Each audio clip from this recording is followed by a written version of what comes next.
Hello and welcome again on my YouTube channel E विद्यार्थी।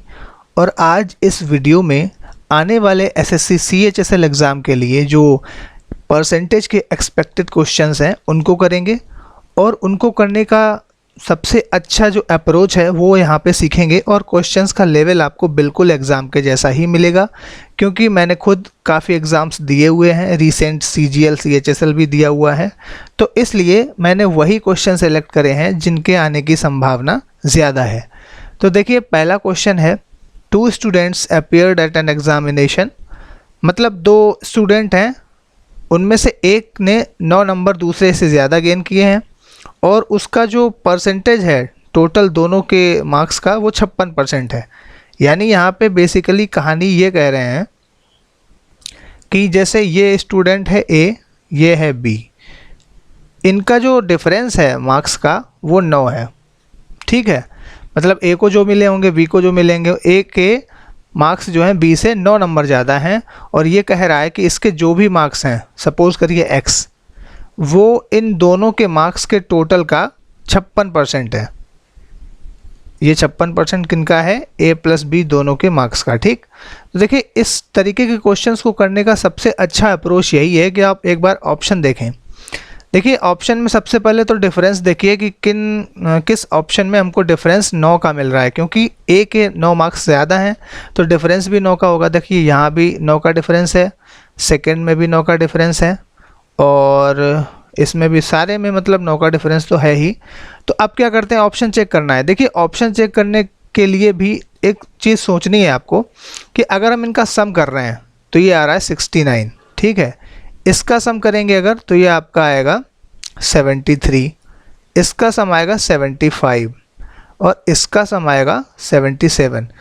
तो ज़रा एक बार ये सोचिए कि 56% किसका हम निकालेंगे तो हमको पूरी होल वैल्यू मिलेगी। देखिए, अगर इसका निकालने गए तो कुछ पॉइंट में आएगा जो कि यहाँ पे हमको नहीं चाहिए, इसका निकालने गए तो भी कुछ पॉइंट के समथिंग कुछ आएगा, इसका भी वही आएगा। ये 75 एक ऐसी वैल्यू है जो हमको लग रहा है कि 56% निकालेंगे तो पूरी वैल्यू आपकी आएगी। तो चलिए इसको ट्राई करके देखते हैं। अगर सपोज़ A के मार्क्स 42 हैं और B के 33 हैं, तो देखो 9 नंबर तो ज़्यादा हैं ही, पहली कंडीशन तो सेटिस्फाई हो ही रही है। अब दूसरी कंडीशन है कि ये A के जो भी मार्क्स हैं वो दोनों का सम कितना है? 75, इसके 56% है। तो क्या 42 75 का 56% है? तो आप निकाल के देखिए, आपको 56% ही मिलेगा। यानी आपका जो ऑप्शन है वो C करेक्ट है। अगर आपको निकालना है तो आप इसको थोड़ा सॉल्व कर सकते हैं, आपको 56% ही मिलेगा। ठीक है, अगर आप ये नहीं करना चाह रहे तो आप ये करके देख लीजिए कि 75 का 56% क्या हमारा 42 आता है। ठीक, ये करके देख लीजिए। जैसे देखिए, इसको करने का आसान तरीका 75 इंटू 56 करना है, बाई 100 करना है, यही तो करना होगा। तो 75 का 56 में गुणा ना करके इसमें आप 4 का गुणा कर दें और इसमें 4 से भाग कर दें। ये क्यों करा रहे हैं, आपको पहली वीडियो में, इससे पहले की वीडियो आपको देखनी पड़ेगी इसके लिए। तो 75 आपका बन जाएगा 300, और ये बन जाएगा 16, और नीचे तो 100 है ही, ये 0 से 0 कट गए। नहीं, ये आपका 16 नहीं आएगा, ये 14 आएगा। तो 14 का 3 में गुणा करेंगे तो आपका 42 आ जाएगा, जो कि आपको चाहिए। तो यानी कि आपका आंसर बिल्कुल सही है। अब देखिए अगला क्वेश्चन है कि एक बैट्समैन ने 110 रन बनाए हैं, जिसमें 3 बाउंड्री हैं और 8 सिक्सेस हैं। अब ये पूछ रहे हैं कि वो रन जो उसने विकेट्स के बीच में दौड़ के बनाए हैं, बेसिकली जिनको हम लोग सिंगल डबल बोलते हैं, उनका परसेंटेज टोटल से क्या है। अब देखिए, अगर उसने 3 बाउंड्री लगाई हैं तो टोटल बाउंड्री से कितने रन हो गए होंगे? 12। अगर 8 सिक्सेस लगाए हैं तो ये कितने हो गए होंगे? 48। यानी बाउंड्री और सिक्सेस मिला के ये आपके हो गए 60। ये 60 रन तो इसने बाउंड्री और सिक्सेस के द्वारा बनाए। अब जो बचे, यानी 110 तो टोटल थे, इसमें से 60 अगर हम घटा देंगे तो हमको वो रन मिल जाएंगे जो रनिंग बिटवीन द विकेट्स थे। तो ये आपके आएंगे 50। ठीक, अब यही पूछ रहा है कि 50 जो है टोटल 110 का कितना परसेंट है। तो ये निकालने के लिए देखिए 50 अपान 110 करेंगे 0 से 0। अब देखिए 5/11 आपको हम पहले वीडियो में बता चुके हैं परसेंटेज की कि 1/11 परसेंटेज में कितना होता है, 9 1/11 ये होता है। तो अगर हम यहाँ भी 5 से गुणा कर रहे हैं तो हमको यहाँ भी करना पड़ेगा। तो जब यहाँ करेंगे तो 5 × 45 और 5 का गुणा इस 1 में भी होगा, 45 सही 5/11%। ये आपका आंसर है बी। अगर आपको ये फ्रैक्शन टू कन्वर्जन अगर आप आता है आपको फ्रैक्शन टू परसेंटेज, तो आपके लिए थोड़ी समय की बचत होगी, नहीं तो आपको थोड़ा सा गुणा भाग करना पड़ेगा। तीसरा क्वेश्चन देखिए, कह रहे हैं कि what percentage of numbers from 1 to 70 have 1 और 9 इन द यूनिट्स डिजिट। इनका मतलब ये है कि 1 से 70 तक की जो गिनती है जिसको आप काउंट बोलते हो, उसमें से ऐसे कितने नंबर हैं जिनके यूनिट प्लेस पे या तो 1 आएगा या 9 आएगा। देखिए 1 से कहाँ तक बता रहा है, 70 तक। तो देखिए पहले तो 1 में ही यूनिट डिजिट क्या है, 1 है। दूसरा 1 होना चाहिए या 9 होना चाहिए, तो 9 कहाँ आएगा, 9 में आएगा। यानी 1 से 10 के बीच में हमें 2 यूनिट डिजिट मिल रहे हैं। ठीक, तो ऐसे ही 10 से 20 के बीच में भी हमें 2 मिलेंगे, 20 से 30 के बीच में भी 2 मिलेंगे। ठीक है, 30 से 40 के बीच में भी 2 मिलेंगे, 40 से 50 में भी 2 मिलेंगे। इस तरीके से 1 से 70 तक हमें कितने मिलेंगे, 1 से 70 तक 7 × 2 यानी कि 14 ऐसे नंबर हमको मिलेंगे। वो नंबर क्या होंगे एक बार आप खुद से निकाल के देखना, हम थोड़ा सा बता दे रहे। 1 9 फिर अगला होगा 11, अगला होगा 19, उससे अगला होगा 21। इस तरीके से आपको निकलते चले जाएंगे, तो आपको मतलब लास्ट में दिखेगा कि 14 ऐसे नंबर हैं हमारे जिनके लास्ट में या तो 1 है या 9 है। अब ये पूछ रहे हैं कि ये परसेंटेज में कितने हैं। देखिए 14 नंबर तो हमारे मिले, टोटल थे कितने 1 से 70 तक यानी 70। तो ये परसेंटेज में कितना है, ये आ गया 1/5। और 1/5 के इक्विवेलेंट आपको परसेंटेज का पता है कितना होता है, 20%। तो इसका आंसर आपका है सी। अगला क्वेश्चन देखते हैं। अगला क्वेश्चन है, ये तो भाई एसएससी का फेवरेट क्वेश्चन है। इस फॉर्म में नहीं तो ए की जगह एक्स कर दिया या पी क्यू कर दिया। ये क्वेश्चन तो हर बार ज़रूर पूछता है एसएससी। और इसको करने की देखिए बहुत ही आसान अप्रोच बताएंगे आपको, जिसमें आपको थोड़ा सा भी पैनिक नहीं होना पड़ेगा। देखिए ये दे रहे हैं कि 20% of A equal to B. इसको एक बार अच्छे से समझ लेना, बहुत ही कम टाइम में आप इस तरीके के क्वेश्चन कर पाएंगे। ठीक, इसमें आप क्या किया करें, 20% ऑफ ए को मान लो आप 100। तो अगर ए को आपने 100 मान लिया तो 100 का 20% कितना होगा, 20। तो उस हिसाब से हमारा बी कितना हो जाएगा, 20। अब देखिए ए आपका 100 हो गया, बी आपका 20 हो गया। तो ये पूछ रहे हैं अगर ऐसा है तो बी % ऑफ 20। अब बी हमारा कितना आया, 20, यानी 20% ऑफ 20 कितना होता है, 20% ऑफ 20 ये हमारा होगा 4। तो ये पूछ रहे 4 किसके बराबर है। अब ऑप्शन देखिए ज़रा, 4% ऑफ ए कितना है, 100, 100 का 4% 4, यानी कि हमारा ऑप्शन मैच कर रहा है। तो पहला ही ऑप्शन हमारा सही है, क्योंकि आप 4% ऑफ ए लिखा है ना, तो इसको 4% ऑफ ए हमने कितना निकाला है, माना है 100। तो दोनों ही केस में हमारा 4 आंसर आएगा, जो कि हम ऑलरेडी निकाल चुके हैं। ठीक है, अगला क्वेश्चन देखते हैं। देखिए अगला क्वेश्चन क्या है कि एक स्कूल में 20% स्टूडेंट ऐसे हैं जो 8 साल से कम एज की हैं, यानी 20% हमारे ऐसे स्टूडेंट हैं जिनकी एज 8 साल से कम है। और the number of students above 8 years of age is 2/3 of the number of student of 8 years of age, which is 48। देखिए क्वेश्चन की लैंग्वेज थोड़ी सी टफ है, लेकिन हम आपको बिल्कुल आसान भाषा में समझा रहे हैं कि ये कह रहे हैं कि 8 साल से ज़्यादा वाली उम्र के जो बच्चे हैं, वो 8 साल की उम्र के जो 48 बच्चे हैं उनका 2/3 है। यानी आप इस तरीके से लिखें इसको कि जिनकी उम्र 8 साल है वो बच्चे हैं 48। ठीक, अब इस 48 का 2/3 यानी कि आता है आपका 32। ये कौन है, ये वो हैं जिनकी उम्र 8 साल से ज़्यादा है। ये हैं 32।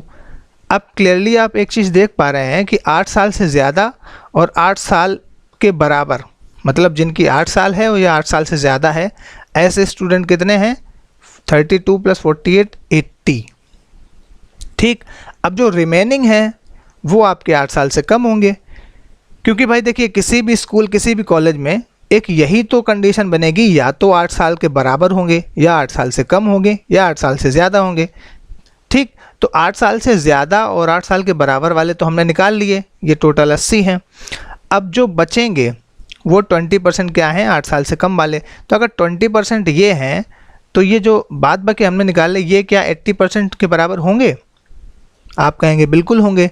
तो 80% अगर 80 के बराबर है तो आपका 100% किसके बराबर होगा?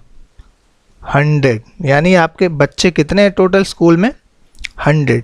अगर आपको समझ में ना आया हो तो एक बार फिर से क्वेश्चन को देखिए, आंसर को, आपको बिल्कुल समझ में आएगा। अगला क्वेश्चन देखिए, इलेक्शन का है। ये सारे क्वेश्चन इस तरीके से अरेंज किए हैं कि आपको एक ही वीडियो में लगभग हर तरीके के क्वेश्चंस की नॉलेज मिल जाए, एक बार आपका ब्रश अप हो जाए कि किस तरीके से करते हैं। देखिए, एक इलेक्शन हुआ 2 कैंडिडेट के बीच, उसमें से एक को 55% वोट मिले हैं टोटल वैलिड वोट्स के। 20% of the votes were invalid, मतलब जो 20% वोट थे वो इनवैलिड बता दिए गए, और टोटल नंबर ऑफ वोट्स जो थे वो 7500 थे। देखिए, ये तो आपके टोटल वोट थे, ठीक, लेकिन फ़िलहाल हम ये मान के चल रहे हैं कि आपके 100 वोट्स थे टोटल, ठीक। लेट, अब 100 में अगर 20% आपके इनवैलिड हो गए तो आपके वैलिड वोट कितने बचे? 80। ये हैं आपके वैलिड वोट्स, ठीक है। अब 80 का 55% मिला है पहले को, तो 80 का 55% कितना होता है? 44। अगर 44 पहले को मिले होंगे तो जो रिमेनिंग है 36 वो दूसरे कैंडिडेट को मिले होंगे, ऑब्वियस सी बात है। अब ये कह रहे हैं कि टोटल नंबर अगर 7500 है तो दूसरे कैंडिडेट को कितने मिले थे? दूसरे को मिले हैं 36, ठीक। तो आपको 36% निकालना है किसका? 7500 का। तो जब आप इसको निकालेंगे, अब देखिए इसके दो तरीके, वही वाला तरीका, आप इसको 4 से मल्टीप्लाई करो और इसको 4 से डिवाइड करो, तो यहाँ बन जाएगा 9 और यहाँ बन जाएगा 3000, ठीक। तो ये परसेंटेज निकालना है तो 2 0 का तो कोई काम ही नहीं, यहाँ बनेगा आपका 1 0 और आएगा, 2 0 का कोई काम नहीं, 9 3 27 यानी कि 2700 आपका आंसर आएगा, जो कि आपका ऑप्शन है ए। अगर आपको थोड़ा सा डाउट हो रहा हो कि हमने यहाँ परसेंटेज क्यों किया, तो आप इसको टोटल वोट्स को 100% मान सकते हैं। ये वैलिड हो जाएंगे 80%, पहले वाले को मिले 44%, दूसरे को 36%, और दूसरे को कितने मिले थे यही क्वेश्चन में हमसे पूछा गया था। अगला क्वेश्चन देखिए, बहुत ही अच्छा परसेंटेज का क्वेश्चन है कि गौरी एक स्टेशनरी शॉप पे गई और उसने 25 रुपये की चीज़ खरीदी, जिसमें से 30 पैसे सेल्स टैक्स में चले गए, ठीक। अगर जो टैक्स का परसेंटेज था तो वो 6% था, तो बताइए कि वो चीज़ें जो टैक्स फ्री थी वो कितने की थी, ठीक। तो बेसिकली यहाँ पे सिनेरियो क्या है कि 25 रुपये उसने खर्च किए, इसमें से ही 30 पैसे वो चले गए टैक्स में, ठीक। और ये दे रहा है कि टैक्स की जो दर थी, टैक्स रेट था वो 6% था। तो आप ऐसे समझिए जो 30 पैसे हमारे गए हैं वो उन चीज़ों पे गए होंगे जो टैक्सेबल थी, जिन पे टैक्स लगना था, ठीक। तो हमें टैक्स पता है, टैक्स की दर पता है, तो हम आराम से ये निकाल लेंगे कि कितने, मतलब वो चीज़ कितनी थी, कितना उसका प्राइस था जिस पे हमारा टैक्स लगा। मानते हैं कि x रुपए की चीज़ ऐसी थी जिस पे हमारा टैक्स था। अब x का 6% जो है हमारे 30 पैसे के बराबर है, ठीक। तो हमें इससे ये पता चल जाएगा कि 25 रुपये में कितनी चीज़ ऐसी थी जिस पे हमारा टैक्स लगा। तो इसको जब आप सॉल्व करेंगे तो ये, अगर आप बेसिक तरीके से बिल्कुल सॉल्व करते हैं तो इसको इस तरीके से लिखेंगे, तो ये आपका x इक्वल टू हो जाएगा 30/6 अपॉन 6, तो ये आ जाएगा 5, यानी 25 रुपये में 5 रुपये की ऐसी चीज़ें थी जिन पे हमारा टैक्स लगा। ठीक, तो 25 में पहले तो हम 5 घटाएंगे, यह आ जाएगा हमारा 20। अब देखिए आंसर 20 नहीं है, आप जल्दबाजी में अगर 20 लगा देंगे तो आपका आंसर गलत हो जाएगा, क्योंकि क्वेश्चन में बोल रखा है कि आउट ऑफ विच 30 पैसे, मतलब 25 में ये जो टैक्स है वो इंक्लूड है। तो हमें अगर टैक्स फ्री आइटम्स का पैसा बताना है, कॉस्ट बतानी है, तो इसमें टैक्स हमको घटाना पड़ेगा। इसमें 30 पैसे आप घटाएंगे तब आपका आंसर आएगा 19.70। ये आपका सी आंसर है। अगला क्वेश्चन जो कि शायद लास्ट क्वेश्चन है। देखिए राजीव जो है कुछ खरीदता है, राजीव ने कुछ चीज़ें खरीदी हैं, कितने की? 6,650 की, और उस पर वो उसको छूट मिलती है 6% की। छूट देने के बाद उसको 10% सेल्स टैक्स देना पड़ता है। तो वो पूछ रहा है कि राजीव को एट लास्ट कितना पे करना पड़ा जो भी उसने ख़रीदा। तो देखिए 6,650 की तो वो ख़रीदता है, इस पे उसको 6% की छूट मिलती है। तो पहले आपको इसका 6% निकालना होगा, जो कि आपका आएगा 399। कैसे निकालेंगे ये? सिंपल सा आप एक चीज़ समझिए कि 6650 है, ये तो आपका 100% है। तो अगर हम यहाँ पे पॉइंट लगा दें तो हमारा 1% इतने के बराबर हो गया। तो 6% किसके बराबर होगा? 6 में इसका गुणा कर देंगे। अब देखिए 6 में अगर 50 पैसे का गुणा करेंगे तो 3 तो हमारा अलग आ जाएगा। बाद बाकी आप 66 में 6 का गुणा करेंगे तो आपका आएगा 396। अब 396 में 3 और ऐड कर देंगे तो आपको 399 आ जाएगा। तो इतनी तो उसको छूट मिल गई। अब 399 इसमें से आपको घटाने हैं, तो आपका कितना आएगा? 6251। ठीक, अब इसका जो ये फाइनल वैल्यू आई आपकी छूट के बाद, इस पे उसको 10% का सेल्स टैक्स देना है। तो इसका 10% तो बहुत इजी है, 625.1, ये इसमें आपको ऐड करना है। तो आपका आंसर क्या आएगा? देखिए इतने से ही आपका आंसर आ चुका है कि 0.1 किस ऑप्शन में है, पहले में। लेकिन फिर भी आपकी तसल्ली के लिए जोड़ के भी दिखा देते हैं। ये 516, 527, 6286, ये देखिए आंसर आ गया।